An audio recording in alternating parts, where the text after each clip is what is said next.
going, YouTube? Anime Bar Lounge. We're finishing up talking about the summer anime, which is weird to say because it's usually fall by the time we talk about this shit. That it is. So, I almost said fall, but it's not fall. We're talking about summer You're saying anime. fall in January, so it's fine. Yep. So we're gonna give some awards. We're gonna make some divisive opinions, and we're gonna make each other mad. Are we? I'm already mad.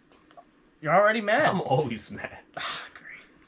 So we're going to talk about our categories here. We have Best Boy, Runner-Up Best Boy, Best Girl, Runner-Up Best Girl, and Soundtrack. Yeah, soundtrack.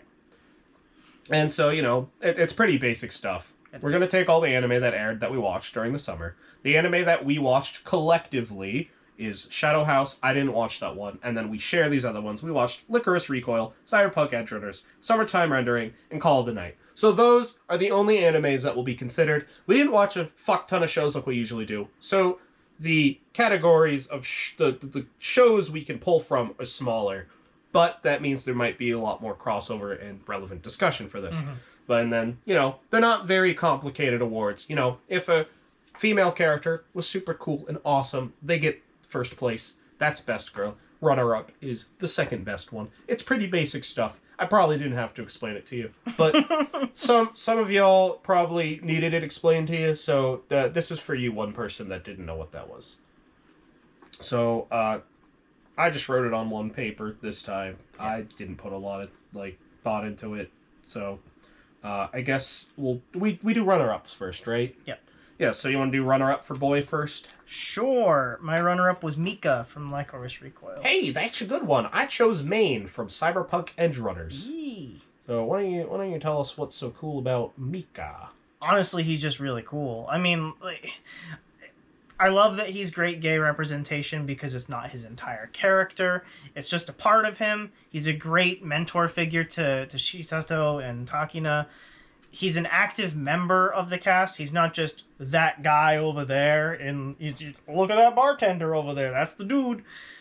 He's an active member of the cast, and he stands out a lot just to being a different race in an anime like this, because you don't see that representation very often, especially not that layered of a representation. Oh yeah, he's a very layered character. Arguably the most layered character in the show. I think he might actually be, in my opinion, the best written character in the show. I honestly, yeah, I'm not gonna say that. Like, I mean, I really like Chisato, so there's a bit of favoritism there. But yeah, for sure, he's very well written.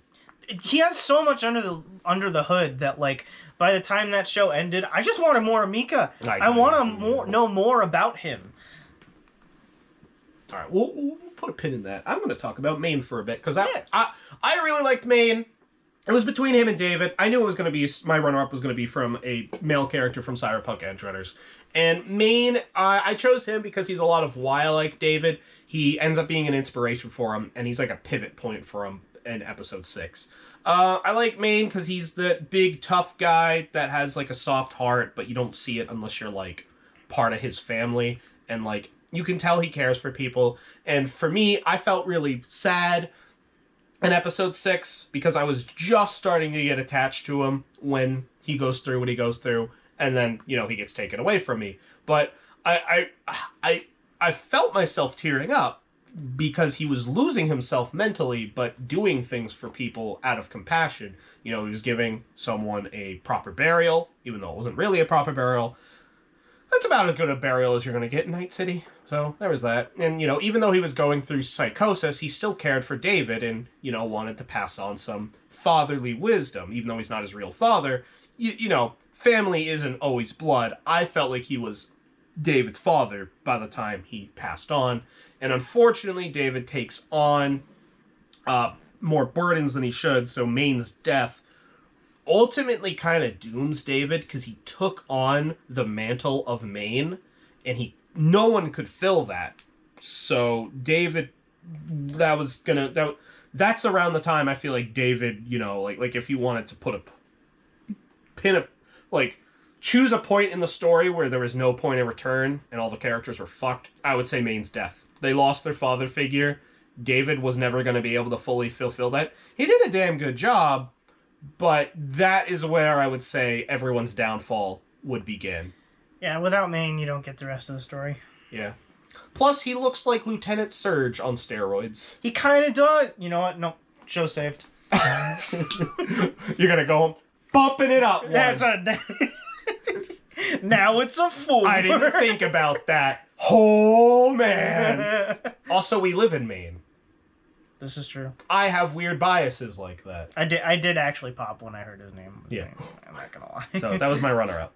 So now for my actual best boy, which I'm gonna go first because mine was Mika, because he was gay and wore purple, and was black and cool, and I liked that he was progressive, but not in like a poorly written way.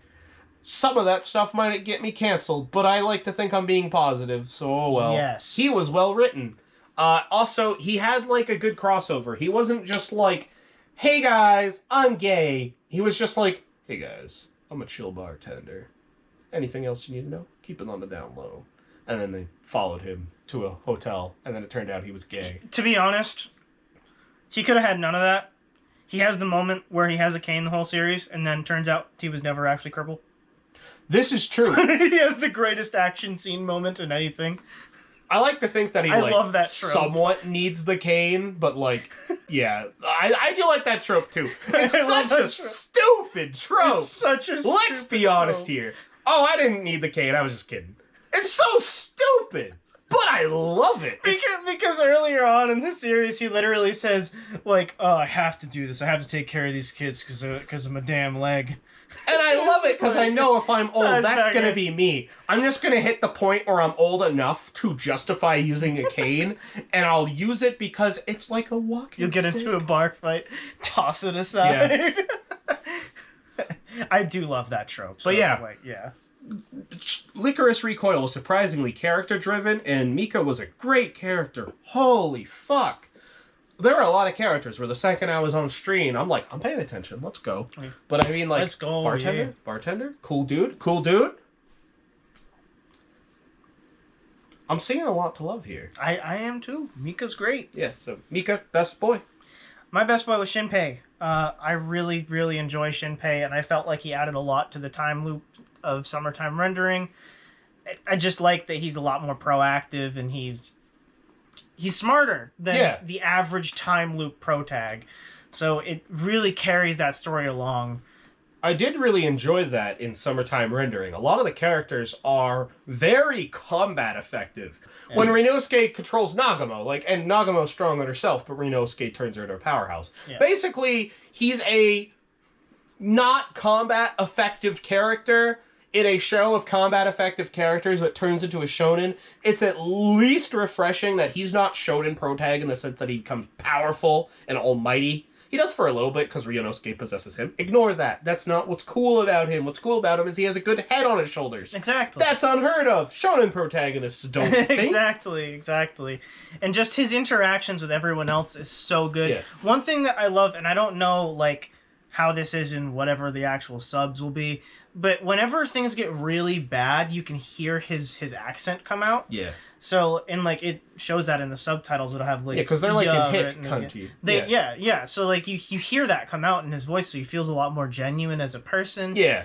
And I just really like the damn character. It's like you when know? I say wada when I'm with my main peeps, but then I sometimes tap into wooder because that's my Pennsylvanian. Yes, coming you got out. two of them. I got two.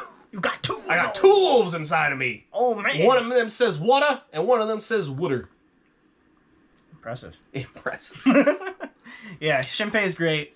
Really carried Summertime Render for me, other than Ushio. Yeah, it was cool like, seeing his thought process behind It is, shit yeah, too. yeah, for sure. You get into his headspace, which is it's hard to do from a writing perspective, but it's really cool when you pull it off well to get into a headspace of a fictional character. He also really pulls off like the heroic protagonist who cares about people type of thing in a way that like other series can kind of fail to do. Yeah, Like it's not sometimes easy. the like happy-go-lucky heroic protagonist thing gets kind of old, but with Shinpei it's like no, he's just a good dude, but like he will take a sacrifice if he has to. But yeah. Great character. Let's talk about girls. Girls.